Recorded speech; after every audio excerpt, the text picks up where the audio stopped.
حضرت علی نے کیا فرمایا کہ جو یہ چیزیں چاہتا ہے تو ایک کام کرے فَلْيَخْرُجْ مِنْ ذُلِّ مَعْصِيَةِ اللَّهِ إِلَىٰ عِزِّ طَاعَةِ اللَّهِ کہ اللہ کی نافرمانی والا راستہ ذلت کا راستہ ہے وہ چھوڑ دے، اور اللہ کی فرما برداری والا راستہ عزت کا راستہ ہے وہ اختیار کر لے۔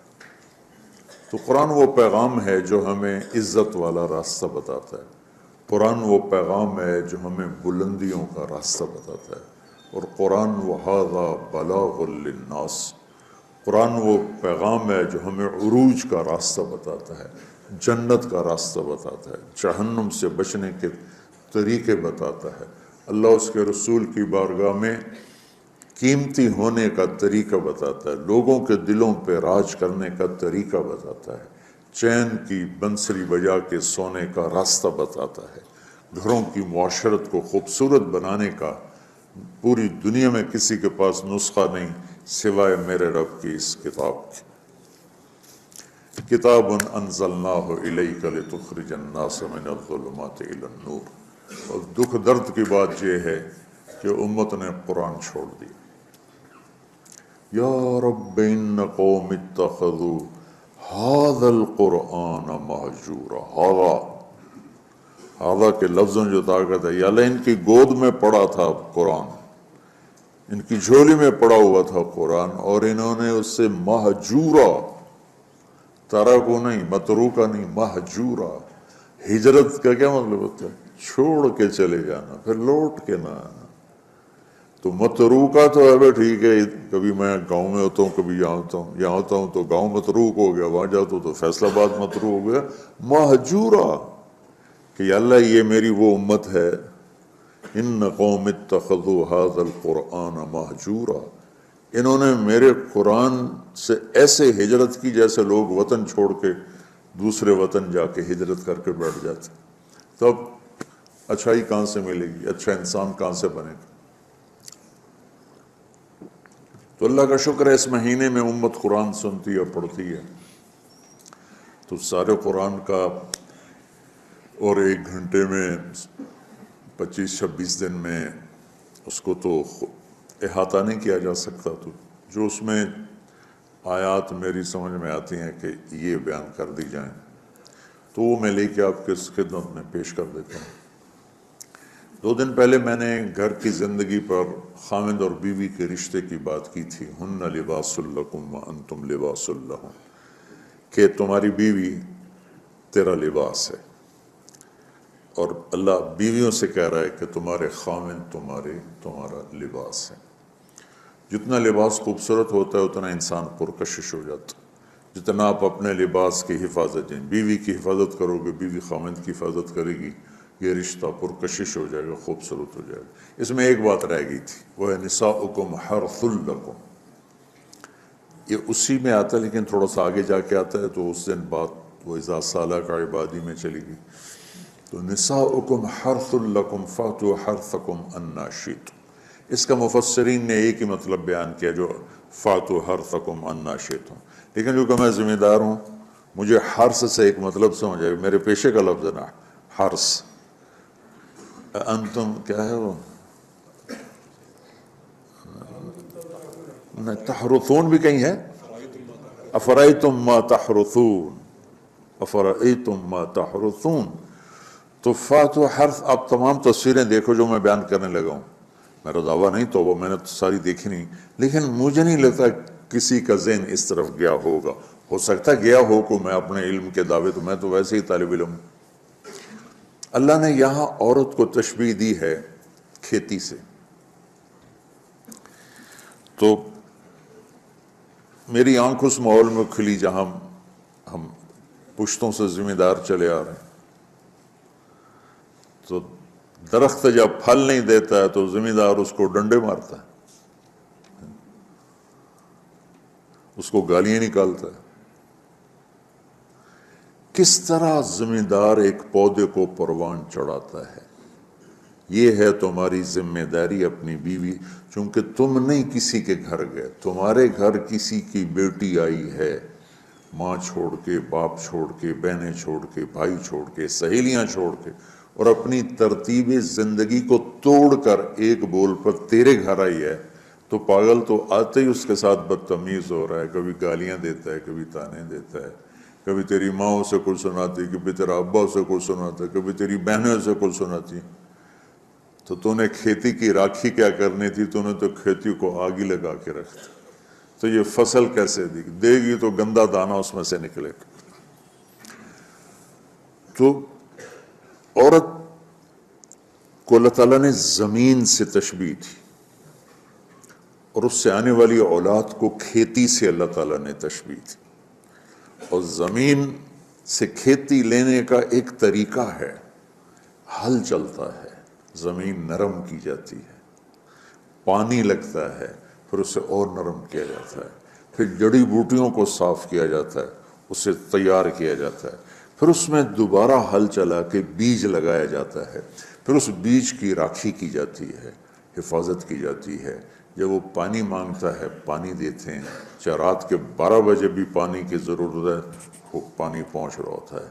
وہ کھاد مانگتا ہے کھاد دیتے ہیں، وہ گوڈی مانگتا ہے گوڈی دیتے ہیں. پھر اس میں گندی جھاڑیاں پیدا ہوتی ہیں تو ہم الگ مزدور لگا کر ان گندی جھاڑیوں کو نکالتے ہیں.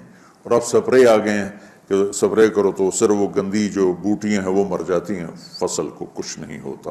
میں آپ کے سامنے ایک نقشہ بیان کر رہا ہوں کہ اللہ تعالیٰ یہاں خاوند اور بیوی کی زندگی کو کس خوبصورت انداز میں بیان فرما رہا ہے. اعلیٰ فصل لینے کے لیے یہ سب کچھ کرنا پڑتا ہے. ذمہ داروں کے پاس عام طور پہ پیسہ نہیں ہوتا تو وہ جاتے ہیں جی کھاد چاہیے دی، وہ کہتے 500 روپے ود لواں گے، وہ کہتا جی لے لو کھاد دے دو میری فصل مردی پہ. تو پھر اسے سپرے کرنا ہوتا ہے تو اس کے پاس پیسے نہیں ہوتے، پھر وہ سپرے والے کے پاس جائے. یہ نہیں کہتا پیسے کو نہیں دفع کرو آپ پہ ہوندی تو ہوئے نہیں ہوندی تو نہ ہوئے. ایسا پاگل کوئی ذمہ، چاہے 1 ایکڑ کا ہو چاہے 100 ایکڑ کا ہو. پھر وہ کہتا ہے جی کھاد چاہیے یوریا، وہ کہتا وہ سپرے کی دوا چاہیے، وہ ڈبے دے پیچھے 200 روپے زیادہ لواں گا. اچھا جی لے لے جی چلے کپا آ جاندی میں دے دوں گا. وہ ادھار پہ مہنگا سامان اٹھاتا ہے اور اس کی ضرورت کو پورا کرتا ہے. وہ گندم کو یہ نہیں کہتا، کپاس کو یہی نہیں کہتا میرے کو پیسے کوئی نہیں، میں نہ تینوں پانی لا سکنا، نہ کھاد دے سکنا، نہ سپرے کر سکنا. تو پھر مکھیاں ہی مارے گا، روٹی تو کوئی نہیں لبنی. عورت کی زمین میں محبت کا حل چلاؤ، اپنے رات کے آنسوؤں سے اس کو پانی لگاؤ، اپنے اخلاق کے ذریعے سے اس میں بیج ڈالو، پھر اس کو عزت دے کر احترام دے کر اس فصل کی آبیاری کرو، اس کو اوپر چڑھاؤ. اس میں جو گندی جھاڑیاں ہو گئی، کبھی یہ ادھر سے گندا آئے گا، کبھی ادھر سے گندگی آئے گی، کبھی ساس کی طرف سے، کبھی سسر کی طرف سے، کبھی بہنوں کی طرف سے، کبھی لڑکی کے ماں باپ کی طرف. بعض لڑکی کے ماں باپ ایسے بے وقوف ہوتے ہیں کہ اپنی بیٹیوں کا گھر اجاڑ دیتے ہیں، شادی کرنے کے بعد بھی بیٹی کو اپنے حکم پر چلانے کی کوشش کرتے ہیں. تو خاوند کہاں برداشت کرتا ہے؟ شادی کے بعد بیوی پر ماں کا حق نہیں ہے، باپ کا حق نہیں ہونے کا مطلب ہے کہ پہلے اب خاوند کا حق ہے پھر ماں باپ کا حق ہے. ماں کچھ کہے خاوند کچھ کہے تو اسے خاوند کی اطاعت کرنی ہے، ماں کی نہیں، ماں کی نہیں. لیکن کچھ والدین ایسے ہیں جو اپنے بیٹیوں کو برباد کر دیتے ہیں، پیچھے سے ڈوریں ہلا ہلا ہلا. ایسے کیسز چھوڑے ہیں. زیادہ جو مسئلہ ہے وہ سسرالی مسئلہ ہے. تو اس میں وہ جو گندی جھاڑیاں پیدا ہوتی ہیں نا، ان کو وہ سلیقے سے نکالتا رہے نکالتا رہے نکالتا رہے نکالتا رہے اور اس کی حفاظت کرتا رہے. یہ جو آموں کا باغ لگتا ہے نا تو چھوٹا ہوتا ہے، جب سردیاں آتی ہیں تو اس کو ہم کور کر دیتے ہیں سارے. پہلے اس کے اوپر چونے کا سپرے کرتے ہیں، چونے کا، کہ اس کے پتوں کے اوپر ایک تہ جم جائے، اور اس کے تنے پر بھی چونا لگاتے ہیں تاکہ ٹھنڈک اندر نہ جائے. پھر اس کو یوں کور کر دیتے ہیں کہ اندر سردی نہ جائے. اتنی حفاظت ایک چھوٹے سے پودے کی جاتی ہے، تب جا کر وہ پروان چڑھتا ہے. اور سب سے بڑا پودا انسان ہے، اور سب سے قیمتی دھرتی ماں ہے، اور سب سے قیمتی رشتہ خاوند اور بیوی ہے. اور آج کے خامد بیوی کو ماں کی گالیاں نکال رہے، بہنوں کی گالیاں نکال رہے، جیسے وہ خرید کے کسی لونڈی کو خرید کے لیں. کسی کی بیٹی ہے تو کھیتی، تم لوگ دورے والے اب جا رہے ہو، تمہاری شادیاں ہو گئی، تو اللہ کے واسطے بچوں بدتمیز نہ بننا اپنی بیویوں کے ساتھ. یاد رکھنا میری باتوں کو. وہ جو گیت تم نے سنا نہیں میری عمر بھر کا ریاض تھا، میرے درد کی تھی وہ داستاں جسے تم ہنسی میں اڑا گئے. کہیں ایسا نہ کر دینا میری باتوں کو. اگر اپنی زندگی کو خوبصورت دیکھنا چاہتے ہو، عالیشان دیکھنا چاہتے ہو، اپنے اخلاق اچھے کر لو. چونکہ بیوی کی بات ہو رہی ہے، ورنہ ہر رشتے میں اسی کی ضرورت. ماں کا رشتہ ہے، محبت دینی پڑے گی. باپ کا رشتہ ہے، محبت دینی پڑے گی. بہنوں کا رشتہ ہے، بھائیوں کا رشتہ ہے، اولاد کا رشتہ ہے. اگر اولاد پر ہی ڈنڈے برساؤ گے تو تم سے متنفر ہو جائیں گے. میرے نبی نے کبھی یوں اپنے نواسوں کو ٹچ بھی نہیں کیا تھا، ایسے بھی نہیں کیا تھا. روزانہ جا کے ان کو ملتے، سینے سے لگاتے، اپنی نسبتوں کو منتقل کیا حسنین کی طرف. واعظ نصیحت نہیں کی.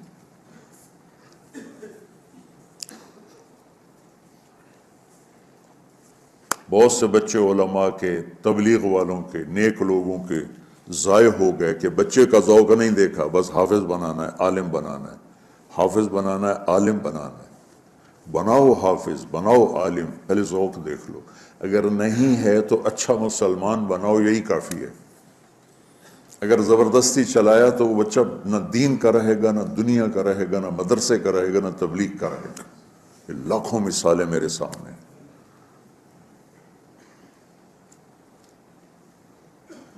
تو اولاد پر بھی جبر کرو گے تو باغی ہو جائیں گے. ایک ہمارے ساتھی نے اپنے بیٹے کو حافظ بنایا، وہی تبلیغی زور. بچے کو تمنا نہیں ہے، انہیں بنایا. جو اس نے سر نکل آیا اس کا اور اس کی شادی ہونے لگی تو اس کے والد نے کارڈ چھپایا، حافظ فلاں فلاں. اس نے سارے کارڈ جلا دی. جلانے کا مطلب پھینکوا دیا کہ نئے سرے سے کارڈ چھپاؤ اور حافظ کا نام کٹاؤ. حافظ کا نام کٹا کے میرے کارڈ چھپاؤ. یہی فیصل آباد کا واقعہ ہے. تو تمہارے ساتھ عالم کا لفظ لگا ہوا، تم کہو گے میری اولاد بھی عالم ہو. 6 مہینے کی اولاد، اس کے سر پہ بڑی ساری ٹوپی ہوئے، جی چاہے تو اس سے داڑھی بھی کاٹ لو ہوتی تھی. تو اتنے بچوں کے سر پہ ٹوپیاں چڑھائی ہوتی ہیں. ان کی فطرت کی زندگی، ان کو کھیلنے دو، انہیں ٹائم دو. انہیں دیکھو یہ کدھر موڑ رہے ہیں، جس طرف ان کا دھارا جا رہا ہے. صرف عالم بننے والا ہی مسلمان ہوتا ہے، صرف حافظ بننے والا ہی مسلمان ہے، اور کوئی مسلمان ہے ہی نہیں. اللہ نے ہمیں جو دعا سکھائی ہے، رب ہب لی من الصالح، رب ہب لی من العلماء تو نہیں کہا، رب ہب لی من الحفاظ بھی نہیں کہا، من الصالحین. نیک ہونا ضروری ہے، عالم ہونا ہو گیا تو ٹھیک ہے، نصیب کی بات ہے، بہت اعلیٰ چیز. حافظ بن گیا بہت اعلیٰ چیز، لیکن زبردستی کراؤ گے پچھتاؤ. زندگی کے تمام شعبوں کو زندہ کرنا.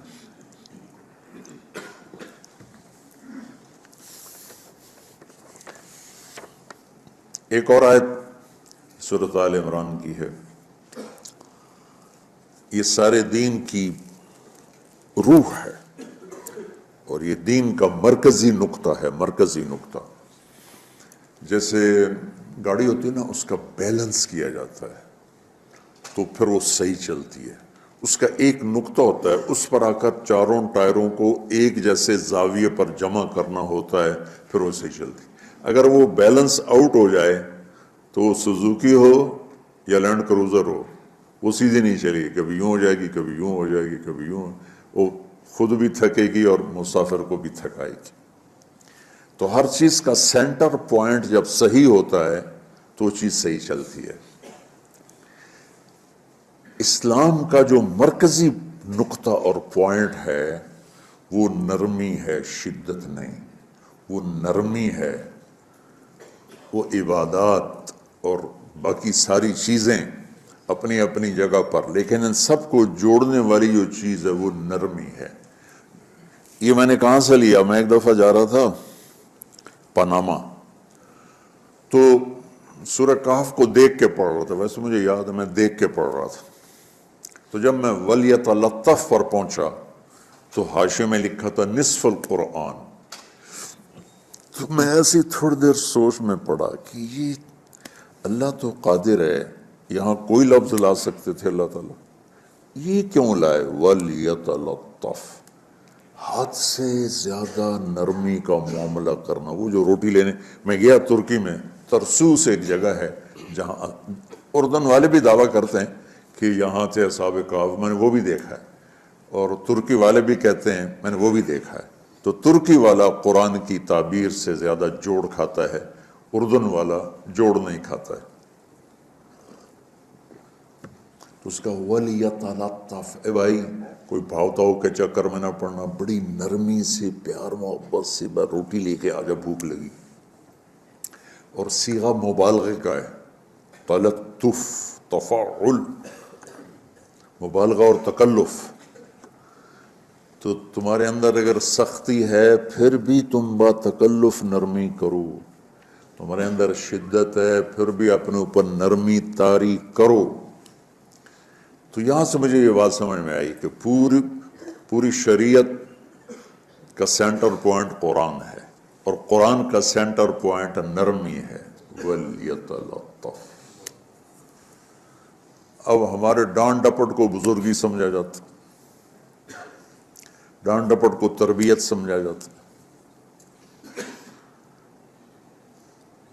استاد شاگرد کو ڈانٹ رہے ہیں، پیر مریدوں کو ڈانٹ رہے ہیں، امیر مامور کو ڈانٹ رہے ہیں، والدین اولاد کو ڈانٹ رہے ہیں، اور میرا اللہ کہہ رہا ہے نرمی۔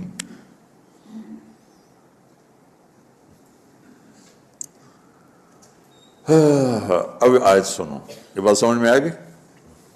اب آیت سنو، اللہ تعالیٰ فرما رہا ہے اپنے محبوب سے، فَبِمَا رَحْمَةٍ مِّنَ اللَّهِ لِنْتَ لَهُمْ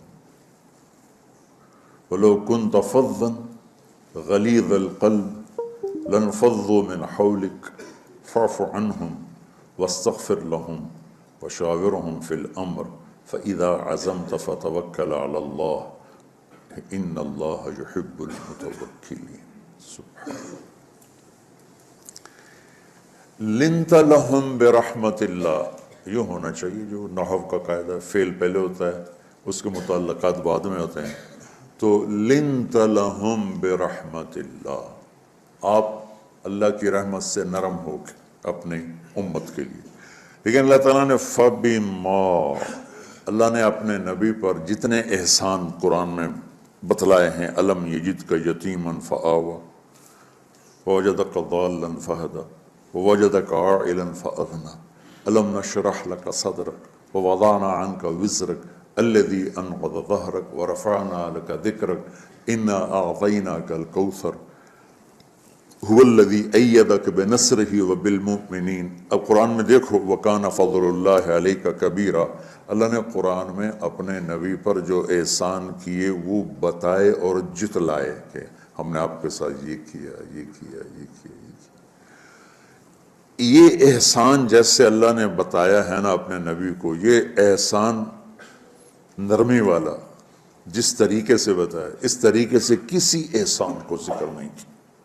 فَبِمَا، میرے ہاتھوں کو دیکھو، ہم جب کہتے ہیں بہت بڑا، اس سے آگے تو ہمارے ہاتھ نہیں جاتے نا۔ تو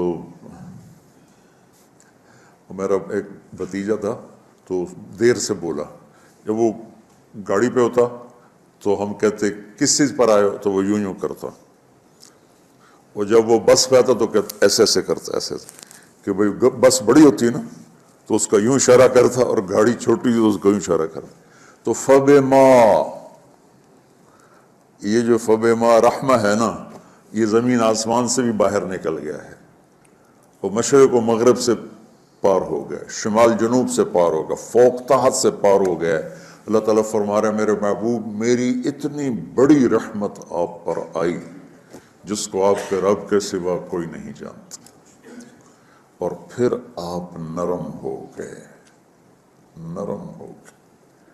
ان اللہ لا یعطی علی الرفق ما لا یعطی علی العنف. اللہ جو نرمی پہ دیتا ہے وہ سختی پہ نہیں دیتا. لو کان الرفق خلقا لما رأى الناس خلقا احسن منه. نرمی کی کوئی شکل ہوتی تو اس سے حسین کائنات میں کوئی شکل نہ ہوتی. جنت کی حور سے بھی اعلیٰ شکل ہوتی. وَلَوْ كَانَ الْعُنْفُ خَلْقًا لَمَا رَأَى النَّاسُ خَلْقًا أَبْغَضَ مِنْهُ. اور اگر بد اخلاقی کی، سخت مزاجی کی کوئی شکل ہوتی تو شیطان سے بھی زیادہ خوفناک ہوتی.